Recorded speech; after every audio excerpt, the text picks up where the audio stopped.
Hello everyone and welcome back to Module 1, or welcome to Module 1, I should say, of natural disasters. Now we previously had a different screencast slash tutorial that was set up, but I wanted to do one myself. That way we knew exactly what it was that we had to get done. So let's take a look. First thing you're going to want to do is when you get into Module 1, we're going to read over all the information that's here. Okay, so like we said before in the welcome page tutorial, every module will have a discussion post that you're going to have to respond to or create a post for, and then also you're going to have to respond to two other people. Also, usually there's going to be a couple polls, one, maybe two, and hopefully you should have a rubric for each one of these as well. So one of the things that we have to do here for task 1 is create a Venn diagram. Now, create a Venn diagram, we're going to have to do that through Google Docs. So the first thing you want to do is make sure that you have your Google open, and you're going to want to go to your drive. Now, for some of these guys who are using the Chromebooks, you're going to see this particular drive emblem or logo. It's going to be over here in the bottom left-hand corner. So you can go ahead and just click that, and we'll see what page comes up next. Your next step is you're going to click Create. After you click Create, you're going to click Drawing. Now, I'm not going to go through all the bells and whistles as far as colors and fades. I'm going to get through the basics, and you guys can play with the creativity aspect of it. So the first thing you're going to want to do is you're going to want to click here under Shapes. Okay, there's a drop-down menu.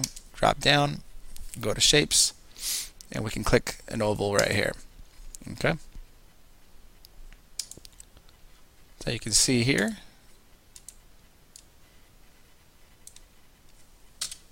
start over again there. Alright, so let's get back to what we were looking at here. Let's get the drop down going. Let's click an oval, and let's drag it down to a good size, because you're going to want to have a good amount of information in there. And if you don't like where it's positioned, you can just drag it over a little bit.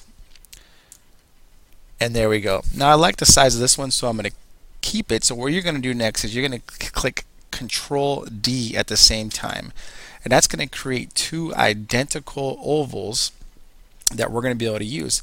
And let's spread them out so we have some space on the right hand side, some space on the left hand side, and some space right in the middle. So now that you have your two ovals, as you can see, you can't see through them, and one of the reasons why is because we're going to have to click over here in the color, and we're going to have to click under Transparent, and Transparent is going to make them see-through. So now that we have clicked Transparent, and I can come over to this one as well, and we're going to see the paint bucket here that says Fill Color. I'm not going to fill the color. I'm going to click the drop down, and I'm going to click Transparent. Now at this particular time, if you want to fill color, okay, so if you want to come down here and you want to make the left hand side red and you want to make the right hand side yellow, you can do that. But once again, you're going to have to go through the transparencies to see if we can get them to fill in. Okay, but I'm going to go back to the basics, and you guys can go ahead and play with that. But I encourage you to play with the colors, play with the transparency, play with the text color, play with all the different things that allow you to make yours a little bit more creative and different from everybody else's.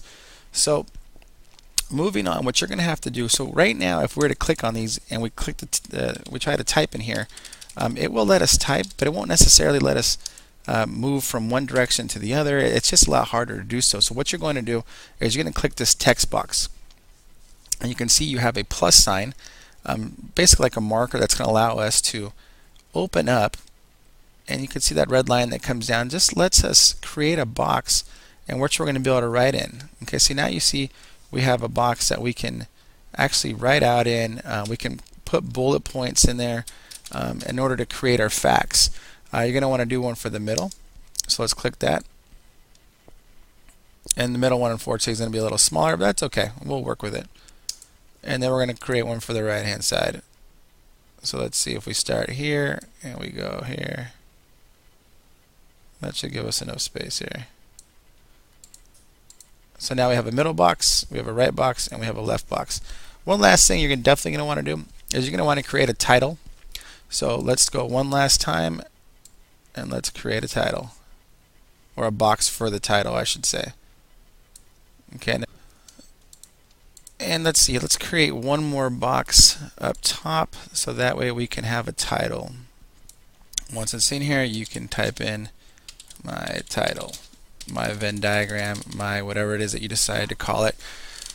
San Francisco earthquake of 1906 versus Hurricane Katrina. Okay, so now that you have all the basics down to create an Venn diagram, let's get back into Haiku and let's see what it is it's asking us to do. So remember, now we have to fill the information in. So what we're going to do here is we're going to answer these questions here. What were the similarities and differences? How many people were killed in the earthquake and hurricane? How were San Francisco and New Orleans alike before? What is one major difference between the two? So in order to get that information, we provided two different forms. We have a video here, so you can click on the video. You're going to click High Broadband, and this is going to allow you to watch the video. Hey, Gary. Okay, so I'm going to cut Gary off there. And Gary also wrote us an article, Gary Rivlin with the New York Times, where all the information that you're going to need in order to answer these questions are going to be there for you. And remember, here is the rubric. Don't forget to do your discussion posts and your polls on the right-hand side. Thank you very much, and if you have any questions, please email me, call me, or come find me in class, and I'll be more than happy to help you out. Good luck.